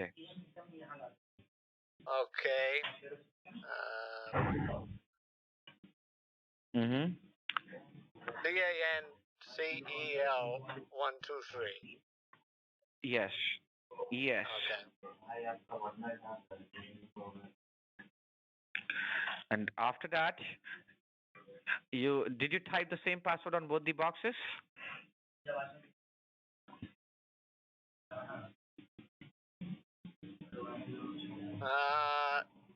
Yes, I think so. Yes, so now you need to give a click on apply. Okay, apply. I guess I did it? Yes, and right after giving a... yes, and now what do you see?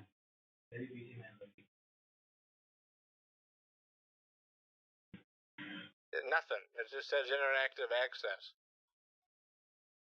Okay, so on the interactive access section, you need to select the third box which says never show incoming session request, okay? Okay. And have you did that?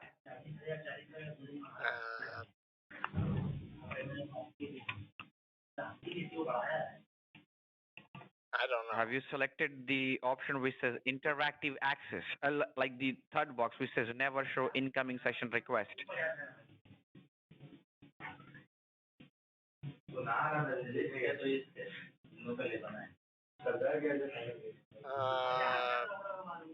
Never show. Sorry, this is all. Where's the part that says cancel? Sir, in a short while, you will receive the cancellation form. Before providing you the cancellation form, we need to deactivate this Norton thing from your computer. Okay? So that's the reason it's taking some time. Because, sir, first of all, we need to deactivate this thing from your computer so that in near future, this thing won't get renewed automatically like this time. And you won't, and that time you will be so worried. So in future, don't worry. This is the last time whatever you are facing from Norton. So have you selected the third box which says never show incoming session request? Yes, I found it. All right. All right.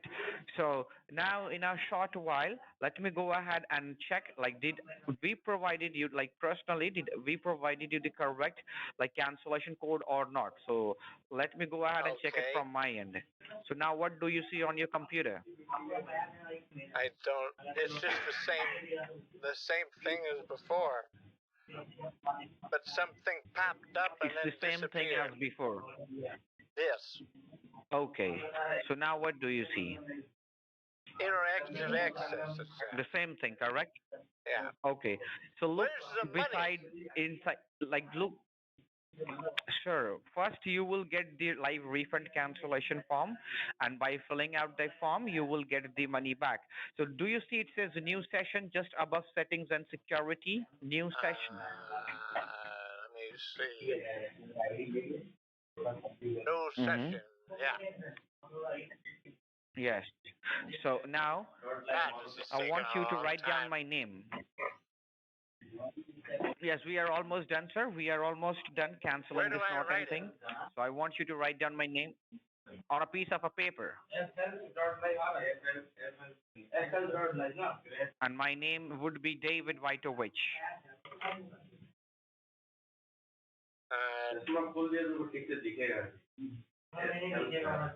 David White. David Wojtowicz. Okay. Have you written down my name? Can you turn the? Is it the? No, Wojtowicz. How does that spell? Yes. Am I saying that right? Okay, it's Wojtowicz. Like a sorceress? Correct. Huh. Never heard that. No, exactly. All right, I'll let you know, okay, about this. So you need to write, it's W as in whiskey. Yeah. Y as in Yankee. Okay. T as in Thomas. Mm-hmm. O as in Oscar. Okay. V as in Victor. Okay. I as in Indiana. I think part of why he's doing this is so I'm not looking at the screen while he installs. C as in Charlie. Installs it so it's always running on my computer. H as in hotel. Okay. All right. So I think you got my name, David Wojtowicz. Is that correct? Yeah, David. Okay. All right. All right. And now I want you to write down my Norton employee ID. And my Norton employee ID would be number 230. 230. Okay.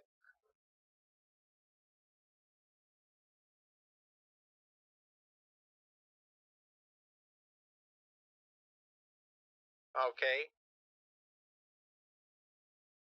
01. Okay. Thanks for getting connected. Yes. Now what? And what employee ID you have written down on a piece of paper? Will you please confirm, sir? That one? It's 230199. Yes. And on the password box, what password did you have typed in? I think cancel. Cancel something. Cancel one. Listen, I don't really want your ID. I want my money. That's, like I didn't All call. right, it's up to I didn't call definitely. because I So wanted to please, be please buddies. confirm me the password. What password did you type in? Cancel 123. I think, unless I spelled it wrong. Okay, and all the letter was in the lowercase or in the uppercase.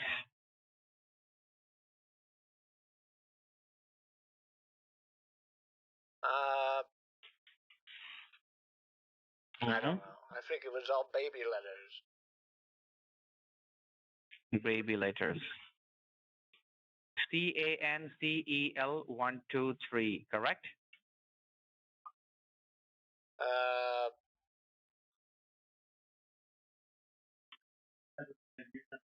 Baby letters CANCEL 123.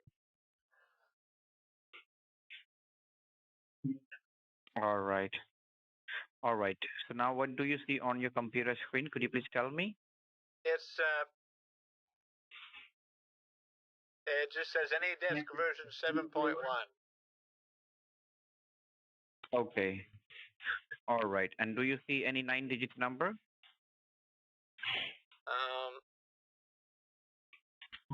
No. No, I don't. No. All right. So do you see anywhere it says new session or get started? New session, maybe. Yeah. Yes. So give a click on new session. Sorry, what are we doing? Give a click on new session. I think you have put in the wrong password. So give a click on new session Maybe, first. I don't know. And right after giving a click on the new session, okay, you will be able to see those 9-digit number. Is that correct? The same number, 443 number. Okay. All right. Yes. So now be on that page. Okay. So now look right-hand side, the top corner. You might see like some vertical lines, four vertical lines, right-hand side at the top. I don't Sure. care So what about can passwords. I do? Like even I I'm don't care trying about my. your usernames or anything. So even I know you I just care want about your my money, isn't back. it? You're telling Exactly. me to click So, but all sir, this we are stuff? unable to send you the form. We are unable to Am I send you the doing form your as we job have. for you? That's what it seems like. I'm doing more work than No. you You are not doing for my heaven's job. sakes. You are doing your job for your money. Okay, not for me. I don't have a job. I'm retired. You don't have a job? I'm retired. Or you're retired? Yes. Oh. So look carefully. You might see that box which say like there will be 3 or 4 vertical lines right-hand side corner. Is that correct? So give a click on those lines, and after that you will see a lot of options which says settings. I'm sorry. Can you cancel my Norton or not? Sir, we are trying to cancel it and we are trying to send you the form, but instead of typing this correct password, you made us some mistake, and that's the reason we are unable to send you the form. So we need to change the password one more time, and after that you will be able to get the form. Sir, I don't know how to change the password. Can you just focus on the part where you give me the money, not the part where you give me the password? How about that? How can I send you the form until or unless you are not connected to the Norton server? That form will be sent to you from our company's end once you are connected with the server. Okay, and as I can see, you are online, but as there is some error in the password section, so we need to like recreate the password. Okay, we need to change the password for one last time. Okay, so look right hand side. Okay, top corner, you will see a vertical line, 3 or 4 vertical lines. Do you see that 3-4 vertical lines at Okay. the top? So you need to give a click on that.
Okay. And after that, you will see a lot of options which says settings address book. Is that correct? Yeah. So you need to give a click on settings. Okay. And after that, now what do you see?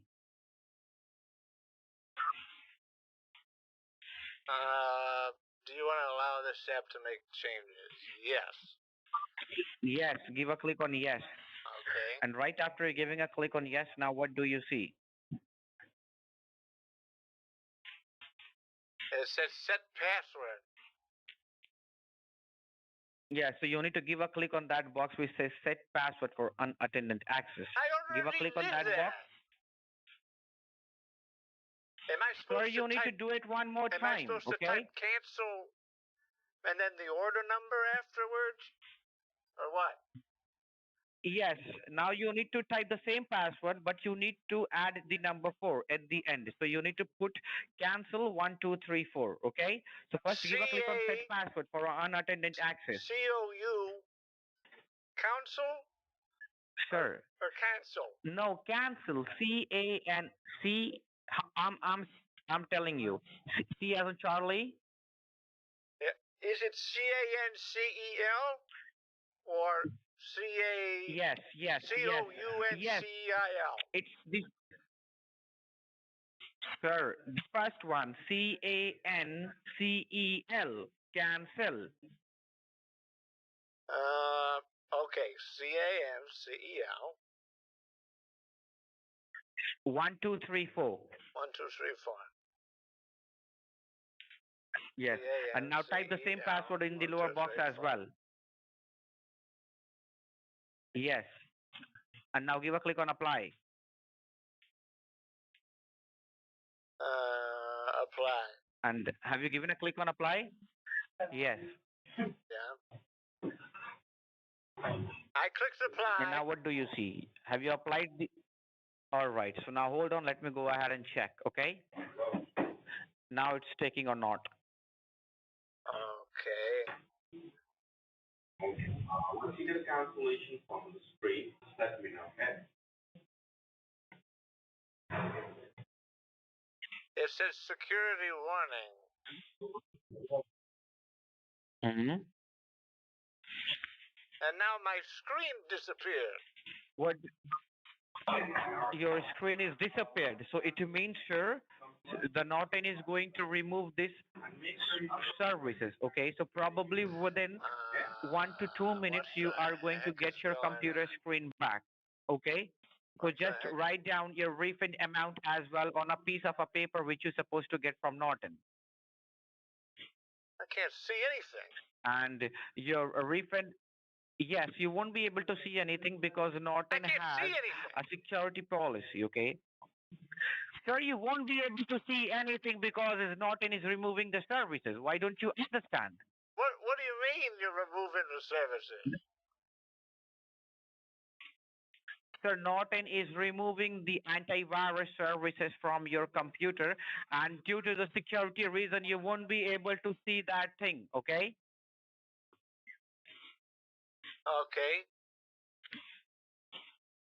So just write down your refund amount on a piece of a paper which you're supposed to get from our company's end, from Norton. And that would be $449.99, okay?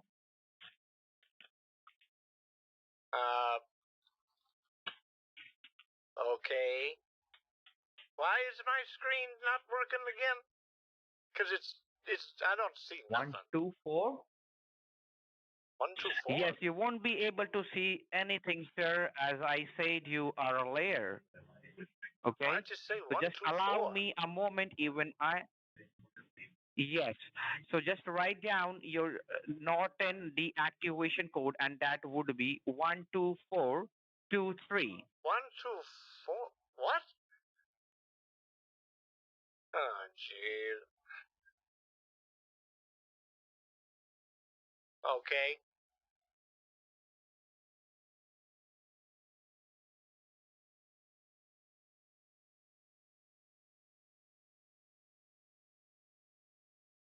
Okay.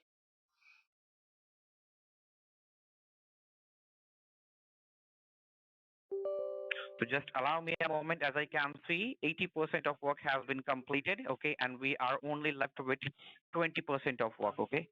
What does that mean? So just allow me a moment. All right, it looks like he's already on. I had my bank up already, I think, so I think he's just like on it. So just allow me a moment, and once you get your computer screen back, you will see I don't have the a transparent refund thing running right cancellation now. form on your computer screen.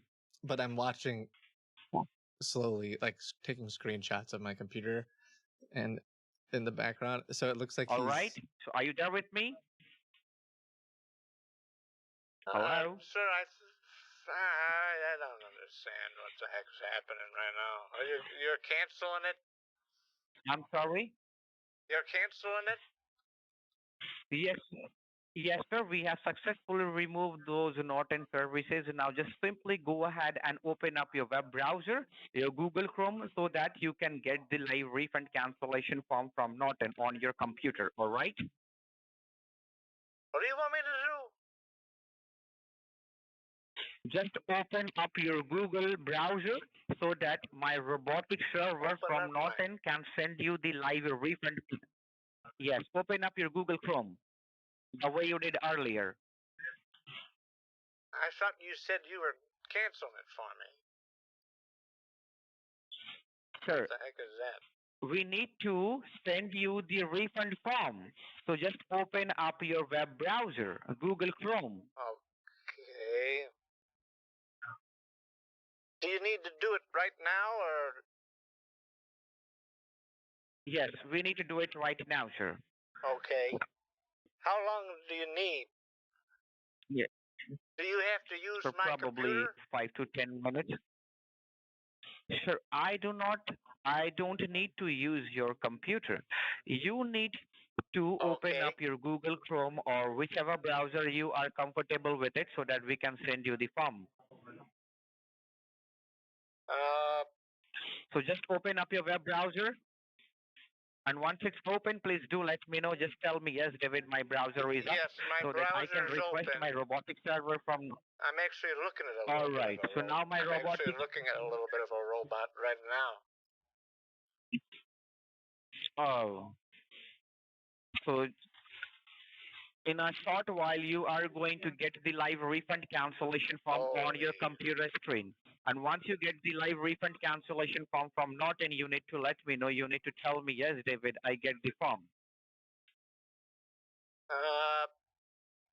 It says Uh-huh. Norton cancellation form. I'm sorry? What is this? Okay. It's online live refund After I've cancellation been from on the Norton. phone for almost an hour, I gotta fill out a form? Sure. So exactly, you need to fill out the form as you are getting the money. Exactly. So, my goodness. I don't understand. I just want to get my money back. I don't want to have to do all the work Just for fill it. out the form and get your money back. That's all what I'm telling you. Just fill out the form. Okay, they might verify, Norton might verify you that you are the legitimate person or not. Okay, so they might ask you for your name. Okay, so just put those informations, and after that, Norton is going to send you the money back instantly, right now, right away. Okay. Why didn't you send me the money back 40 minutes ago? My goodness. When you visit to the store to purchase anything, okay, so first tell me if there is 20 people queue in the line. So will you able to go to the grocery store and take 10 apples, and will you just throw the cash in their mouth, and will they allow you to leave the store? No. You need to stand in the queue. You need to You're talking about bobbing for apples? Is that what you're talking about? Or what are you talking about? I'm sorry? I'm giving you the example, suppose if you go to the ATM to withdraw the money, right? Okay. And without having your debit card, will you able to get your money?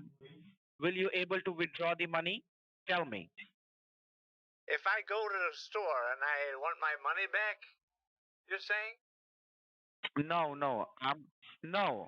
I'm telling you, if you go to the ATM machine to withdraw some I know cash. what you're talking about. If I go to get the cash. Okay. Okay. Okay. Yes. And if you are not carrying your debit card, okay, will the machine withdraw the cash for you? It depends. Are you able to withdraw the cash? What kind of ATM. It depends on the ATM. Because I think some of them some of them it'll work. Because I can give them my driver's license and I can enter my account number. Exactly. It just depends. Yes. But I don't have to fill out a form. So that's what I'm... See, if that's not the point, sir, you're not getting me. Our company has designed this procedure in a very safe and a very secure manner. Okay? And I know, sir, you are an old person and you've been frustrated for this. I'm extremely sorry for the inconvenience, okay? So please go ahead and fill the form out and cancel this thing and get your money back and sort this thing out. Okay, hold on.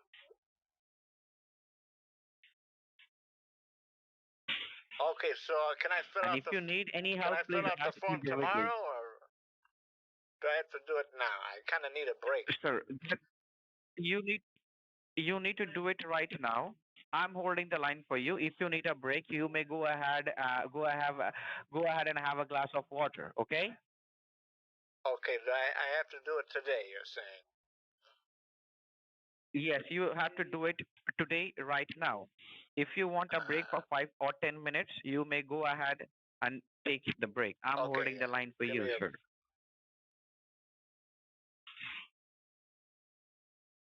All right.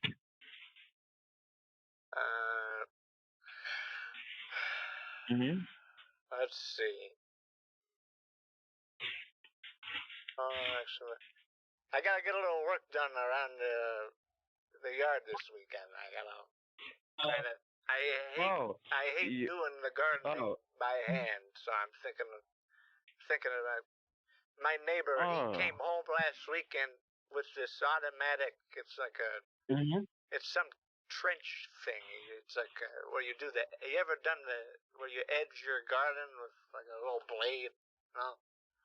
He came home with. He had that, a rototiller for the garden, and he had a.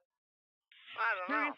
I'm thinking, nah, I can't have him having my garden better than me, because I've won the garden club. Garden of the Year, back to back, blue ribbon. I can't lose to this guy. He's new to the neighborhood. Your wife doesn't help you in the gardening? She does a little bit, but I'm the one with the green thumb. Although the green thumb really isn't from gardening. It's I think it has something to do with my medication. It's been like that for a long time. But let me tell you a little bit about what we got in our garden this year. We've got forsythia, lavender, roses, so many roses.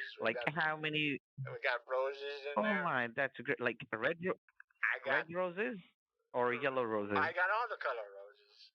You name it, I got it. How many colors of roses? Daffodils. Seriously? I got daffodils. I got dandelions for days. Rhododendron. You are such a great. I got even more forsythia in the back.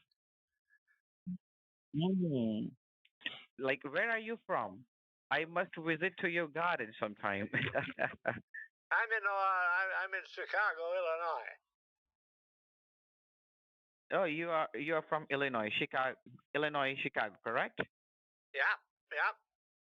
You know, they call it the Golden City.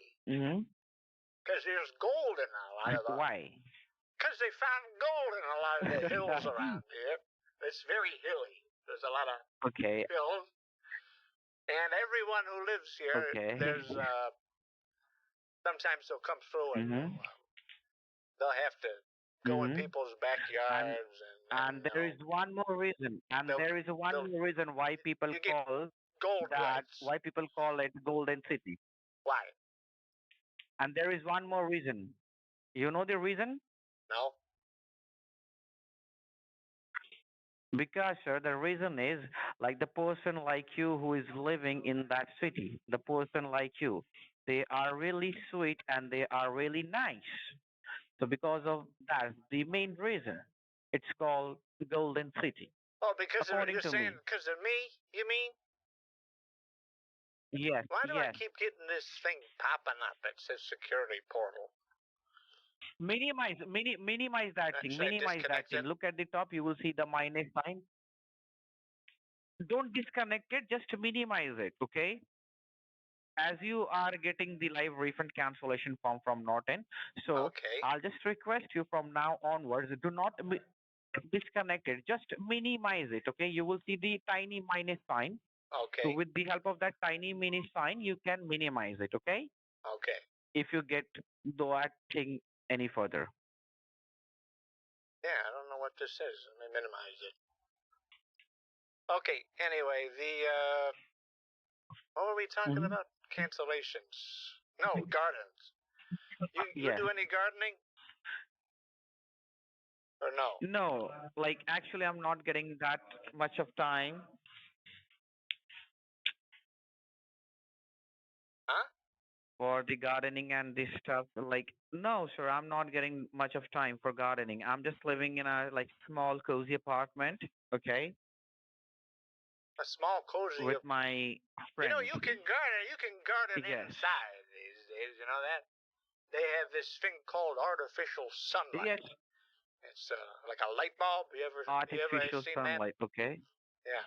And how much that cost? It's well, you already got it in your house. Just light bulbs. No. That tiny light bulbs you're talking about? That yellow one? Yeah, you never done that before? You string up a bunch of light bulbs together, and you make a sun. Okay. So you get 3 or 4, maybe 5 My goodness. light bulbs.